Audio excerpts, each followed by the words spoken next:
Welcome back to the Warehouse Podcast, everyone. My name is Elijah. For those of you on YouTube, you can see what we're here for. Our boy Gregory Soto is a New York Met. Happy for him. They got a better shot at the playoffs than the Baltimore Orioles do. Gregory Soto is going to go help bolster that bullpen. We're going to chat a little bit about it today. We're going to talk about the return more than anything, and I'll also discuss a couple other loose rumors floating around. Um, but yeah, this, obviously we had the Brian Baker trade. We did discuss that. Um, but this is kind of the first, deal that feels like it's closer to the deadline. This is kind of our first, like, I don't know. This is our first selling of a rental piece, clear a contender and buyer coming to the Orioles saying, "Hey, I like what you got there." Um, and yeah, I mean, it's somebody who, we did not have under contract for next year. Even if we did, you're like in a position where you can try to get good value for a bullpen arm. We've talked ad nauseum about bullpen arms not necessarily being all that valuable here. Um, so it's the first move of what I'm sure will be many, but at the same time, it's I think there are things to look forward to. I think that the way that this farm system is going to look in a week and a half's time is going to be so vastly different from what it looked like 2 weeks ago. So I think it's wildly, I don't know, wildly exciting. I think, the Orioles will certainly like push back up toward that upper echelon of farm systems, which, I know that we talk plenty about wanting to be better at the major league level. Of course, we do want that. Um, but that doesn't mean it's a bad thing to have a good farm system. Adding to that farm system will only bolster the current and the future. So, all that said, let's chat about this a little bit. You can see here, Gregory Soto from Baltimore in exchange for right-handed pitcher Wellington Aracena and right-handed pitcher Cam Foster. So these are two guys who are somewhat different in a couple notable ways. So Cam Foster, first off, is 26 years old. He is about to be Rule 5 eligible, which I think is an important note. The Mets are developing a ton of arms nowadays, and likely just did not have space for him on the 40-man roster. The Orioles coincidentally do not have a ton of arms that are really uh, pushing the threshold of Rule 5 protection, um, in terms of, how many years they've been in our system and everything. So I was looking at it today. I think really the only one who's kind of a lock to be added to the 40-man roster, protected from Rule 5 eligibility, is Cameron Weston, probably. I think that he gets added. It'd be nice to see, potentially Cameron and Cameron. um, and then, you could kind of talk about Trace Bright, I think was also hitting the threshold for this Rule 5 cycle, but that's really about it. So the Orioles, coupling the kind of lack of arms who are at that level of maturity in our system with the number of free agents that we have impending, this is an area where we can certainly take a somewhat older guy and kind of slot him into the high minors, and sort of have that 40-man space for him as needed, in a way that the Mets might not have in this instance. This kind of, last year, I think, when we sent Moises Chaussee um, over to the Phillies, I think that was kind of a similar deal. So yeah, Cameron Foster, like I said, he's 26 years old. The first thing I do when I read these things, I go like check out some prospect lists, all that stuff. I always love Fangraphs, talk about Fangraphs all the time. Um, Longenhagen, when he went ahead and wrote up the Mets, he kind of had Cameron Foster as sort of an honorable mention. He said he throws too few strikes to get on the list, but says Foster is a 26-year-old former 14th round pick out of McNeese, who I did not know McNeese was a school, just throwing that as an aside, but who has developed a plus slider and a couple other good breaking balls. He has a middle relief shot, even though he's a much older guy. Um, it's not a resounding endorsement, of course, but if you talk about what you're going to get for 2 months of a reliever, and not even your best reliever at that, I think a guy who has a chance to be in your bullpen for years to come is fine. That is about the upside you can expect with this. So, taking a look at him, this is via prospectsavant.com.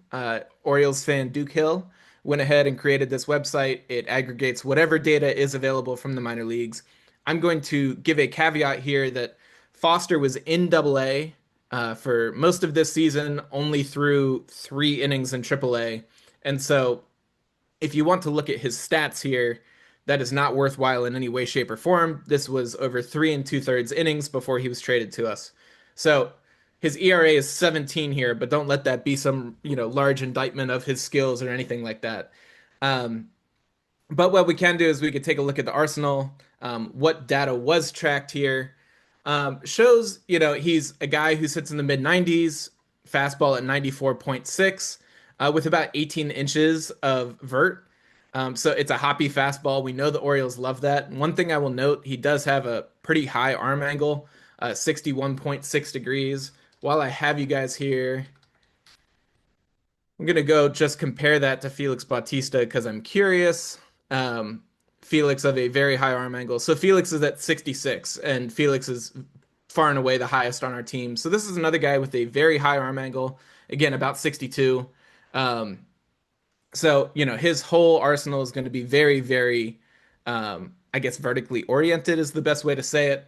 So we do see good hop on the fastball, 18 inches at, in the mid 90s. That is pretty much, that's good. That's all you really need from it. Um, and then, he's got a number of breaking balls here, kind of a hard cutter at about 88.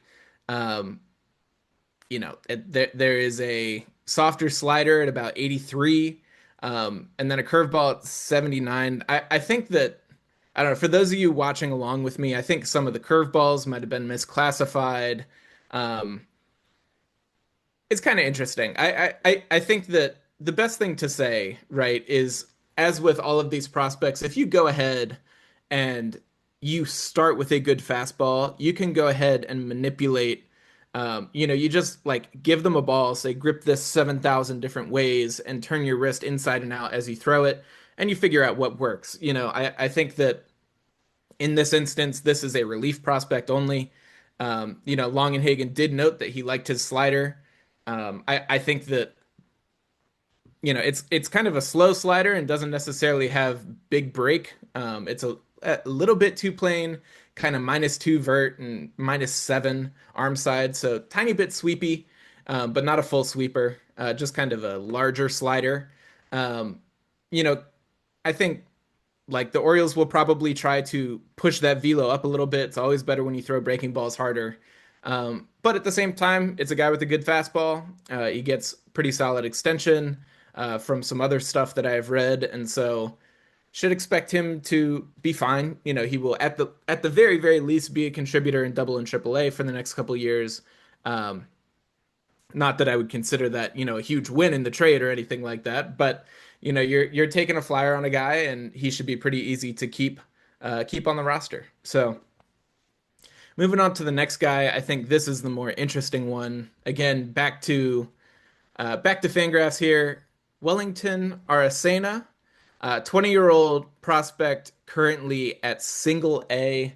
Um, this guy's got good stuff. Fangraphs gives the fastball a current 60, uh, future 70, slider a current 50, future 60, cutter 55, future 60, and bad command 30, 35 future. So, this is a guy with big stuff, and he does touch 100 miles an hour. Once again, from Prospect Savant, shout out Duke, thank you.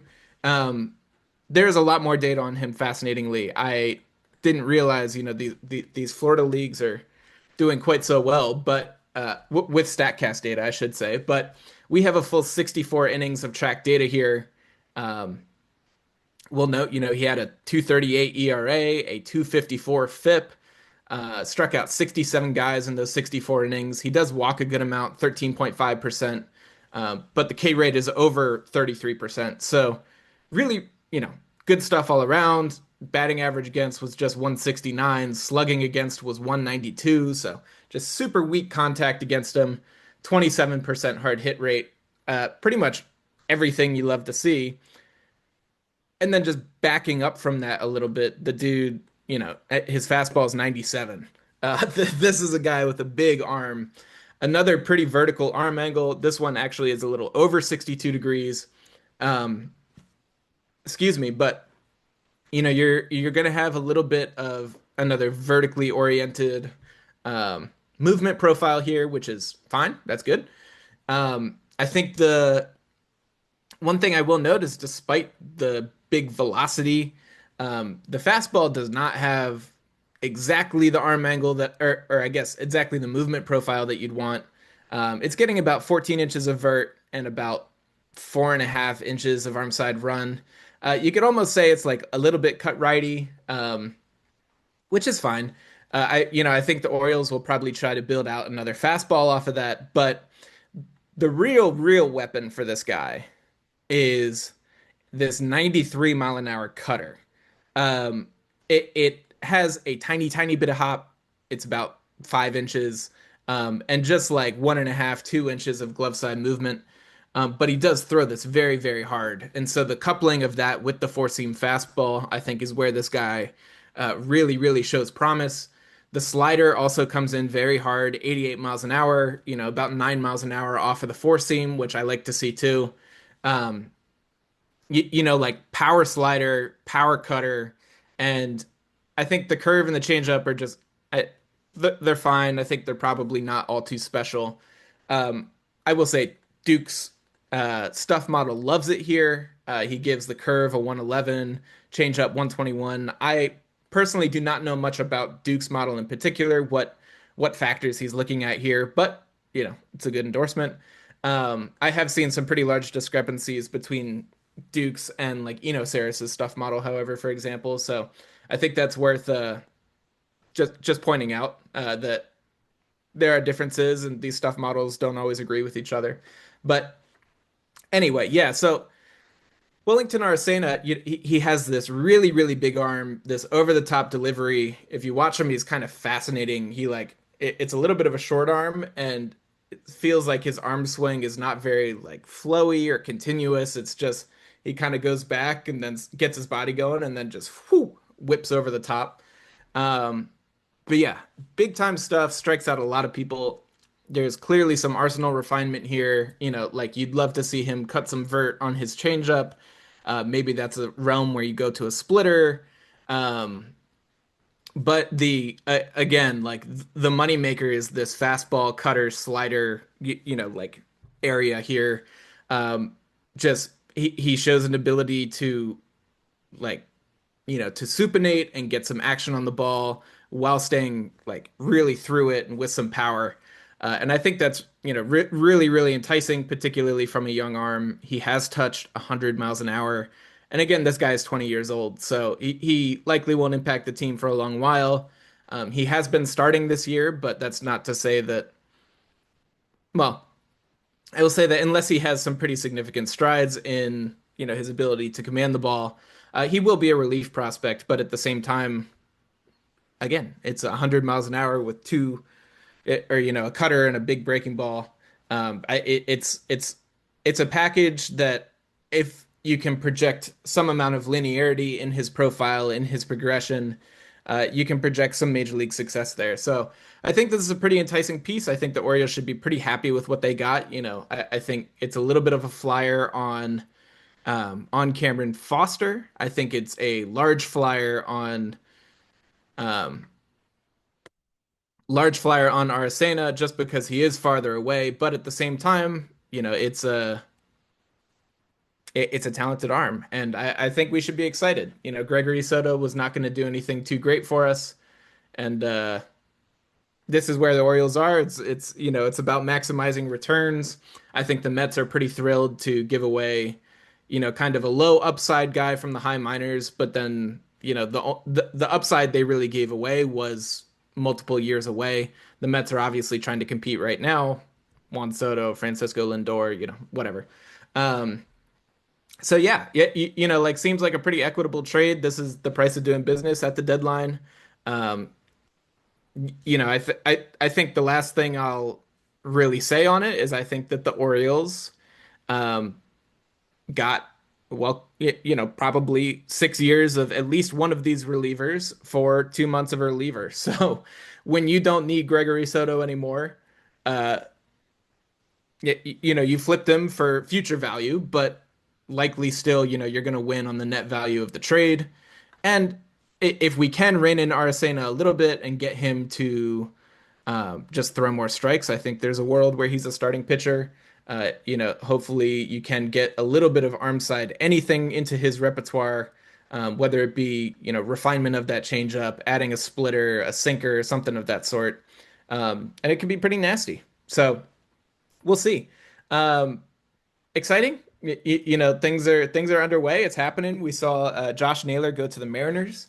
The thing that I did want to note on that is the Mariners were speculatively, considered a landing spot for a Ryan O'Hearn, just because they needed a bat on either side of the corner infield. So O'Hearn would have filled that role, obviously, but Josh Naylor was probably the other top left-handed bat on the market, and the Mariners went for him. So that removes one suitor there, but at the same time, that is one appealing piece less that the Orioles have to contend with. The teams who now want a top left-handed bat cannot reroute anywhere else. You have to come do business with the Orioles and try to get Ryan O'Hearn. So, from a competition standpoint, I think that's good for the O's. From a from the standpoint of losing the Mariners as a trading partner, that's unfortunate, but you can't trade with everyone, so it's fine. Plenty of other teams have pitching prospects that we can go get, the Mets being one of them. Um, and yeah, so I did want to just mention a couple other rumors while I got you here. I think that the pieces that the Orioles have available has been talked about on this podcast, and everywhere else ad nauseum. So I won't kind of give that overview. Go listen to some of Tyler's previous episodes, including the last one. But what I can say, Sir Anthony Dominguez has been notionally connected to the Cubs. It has been reported as of this morning that the Cubs were interested in Sir Anthony. Their bullpen has notoriously few strikeouts in it, so somebody who throws 98 with a knockout splitter is a natural target for them. So I think, that's enticing. The other thing I'll note about that is the Cubs do likely need help at third base. Matt Shaw, top prospect, University of Maryland, go Terps. Um, Matt Shaw has had a bit of an up and down season. It's been better recently, but started with the team, got optioned early on. So I think, there's a world where we could do something along the lines of like a Ramon Urias or a Emmanuel Rivera, who could even kind of augment that package. Um, Assuming they're not going for too much upside there, but it'd be a uh, low cost addition for them, I guess is the thing to say. Um, and yeah, Sir Anthony Dominguez, obviously, we see what we got for Gregory Soto.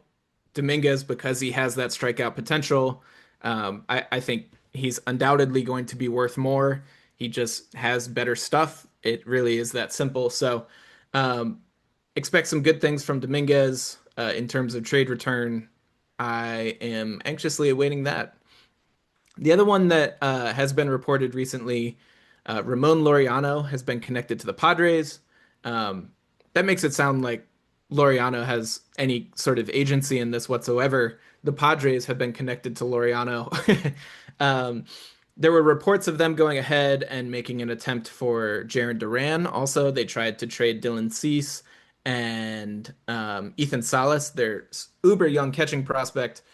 Tried to trade them and another prospect for a Jaron Duran, but the Red Sox shot that down. But that's just to illustrate. I think they're looking for controllable outfielders, which certainly makes sense. Laureano, he does have the club option for next year, only $6.5 million. So super, super enticing um, from a cost standpoint.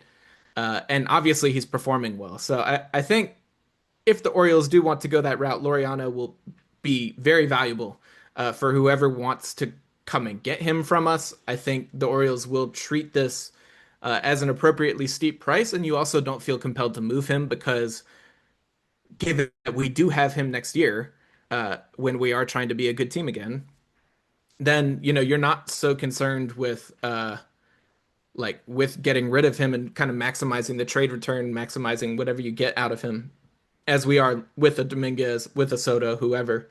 Um, so just kind of an interesting note there. I think that the Orioles would be remiss if they did not go ahead and try to at least listen on these people, at least have these discussions, field the market. You can go and sign somebody, a Mark Canha, whoever, to go and hit lefties kind of well and still like trust the core of your outfield will be there.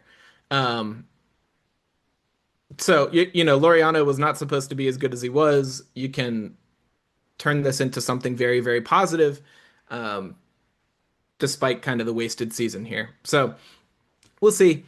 I think I expect a lot of action. I don't think that we have had anything too concrete on the Ryan O'Hearn front.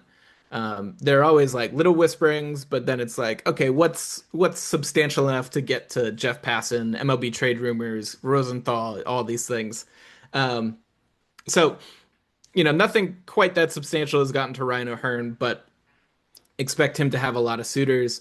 The Orioles are listening on a wide array of names and expect action to keep coming through in the next couple days. Um, yeah, all that said, I think I'm pretty pleased with how this is turning out so far this deadline. You talk about Brian Baker for Slater DeBrune. Uh, DeBrune has been comped to Corbin Carroll over and over and over again. I think that's partially because prospect evaluators are not very creative and they see a small left-handed outfielder and they say, "Oh, Corbin Carroll." But I also think that that's a good thing. He's a talented dude. He's a competitive balance pick. We got him to sign. That's a big win for the O's. And then I think that this trade here, you got some substantial upside. I think that Aracena really has the chance to be something pretty good, even if it is just in a relief role. So yeah, I'm pretty thrilled with how it's going. I think the Orioles are not going to enjoy their weekend the way that we are, but hopefully next weekend we'll look back, we'll say, dang, this farm system was overhauled. We maybe even got a piece or two to help us out next year, and we'll be sitting pretty.